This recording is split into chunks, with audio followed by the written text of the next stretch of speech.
Our last couple of tutorials were exploring how the Shape tool works, and hopefully you spent some time building an After Effects project and exploring how these shapes can be created and moved around and grouped onto one shape layer or divided off into separate layers. I'm going to continue using this same After Effects project, but I don't need to look at this composition. I'm going to create a new composition. I'll do that by clicking our composition icon here. I'm going to call this new composition, I'll call it Drawing. Okay.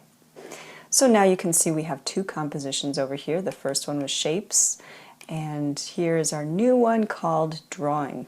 So now I'm in the composition called Drawing. I add a new layer, a new shape layer. And as we discussed in our last tutorial, the things that happen automatically, it creates this new layer and it's automatically enabling this shape tool. So using the shape tool, we can get a preset geometric shape, but After Effects also gives us the flexibility to draw a completely freeform shape. So I'm selecting the pen tool, and everywhere that I'm clicking here, it's going to create a vertex point. As soon as we have some contained area here, it is going to apply the fill color that I have selected, but note that it is not a complete shape until I connect the first vertex, that's this one with the double square around it, and the last vertex. So you can see this little dot that comes up next to the pen tool. When I click that, now this is a completely contained shape. From here, I could come up and adjust its fill and its stroke, all the same things that I can do to a regular shape layer. Let me highlight this shape again, and let's look at the other tools that we have underneath the pen. We also have an Add Vertex tool. As you go along the paths here, the sides of your new shape, anywhere that you see that plus sign, if you click on there, you have a new vertex that you can move around also. So you could continuously add as many vertex points as you want here. We also have Delete Vertex. So if you decide you don't need a vertex point somewhere, you can come over here and there's a little minus sign there. You can delete it.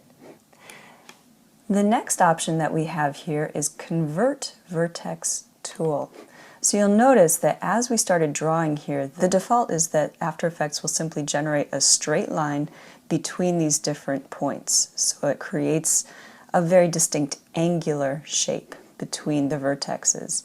If I come in here with my Convert Vertex tool, it now creates a curved shape, and there are handles on either side that I can drag in or out to influence this curve in multiple directions.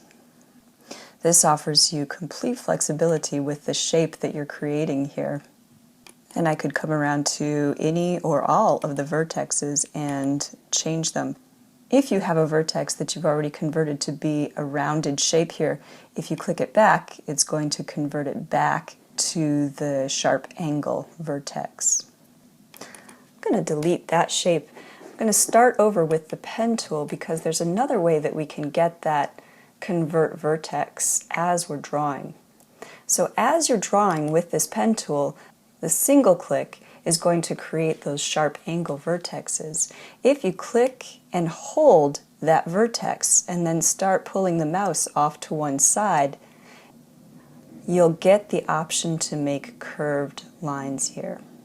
This can be a tricky technique, and it just takes time to work with it and understand how to best create the shape that you're looking for. So again, a single click is going to create the angle. If you click, hold the mouse, and drag off to one side or the other, you're going to start getting those handles that can manipulate a curved shape. So make sure to try this out. It's a very useful technique. Adding it in while you're drawing it can be very helpful. So again, in this little shape, even though it's filled in the color, it's not a closed shape until I connect back to my first point, and I see that little dot there. So now I have a completed shape here. Since this shape is completely closed now, if I continue to use my pen tool and I click somewhere else on my canvas here, it's going to create a new vertex point, and it's going to create a new shape listed under the contents here. So I have one vertex point. As I continue to add other vertex points, let me try that click and drag method to get some curves in this shape as well. Why don't I add some curve here? You can get some really crazy looking shapes. Click a couple times up here. Let me add one more curved vertex here and then close it. So now I have this second complete shape, and I can manipulate this one separately as well. I can come up here, change the fill color. I could select it, let me get my select tool. I could move it around independently.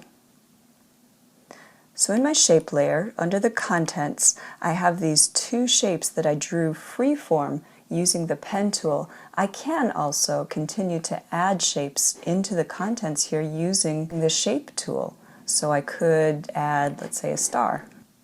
Since I used that preset shape, it's going to name it Polystar. The others are freeform shapes. It's just calling them shape 1 and 2. Now, as my contents get more and more complex, and maybe I have quite a few shapes in this one shape layer, it's going to become more and more important that I name them as I go. So I always have the option to come in here and rename any of these layers. I'll call this one star. I'll call this one pink shape. And this one, I'll just call it purple shape.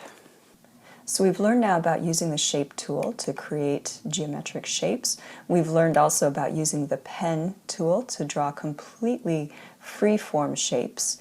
We've learned that we could have a straight angle coming out of a vertex point, or we can create totally customized curved shapes. So take a little time right now and go back to your After Effects project and practice free-form drawing using the pen tool. Remember to try out making not only these sharp angle vertexes, but also to drag out the sides to make rounded vertices. Practice using the other tools that are underneath the pen tool. And when you've gotten some good practice time in creating free-form shapes, let's move on to our next tutorial, where we're going to segue back into talking about masks and using shapes in that process.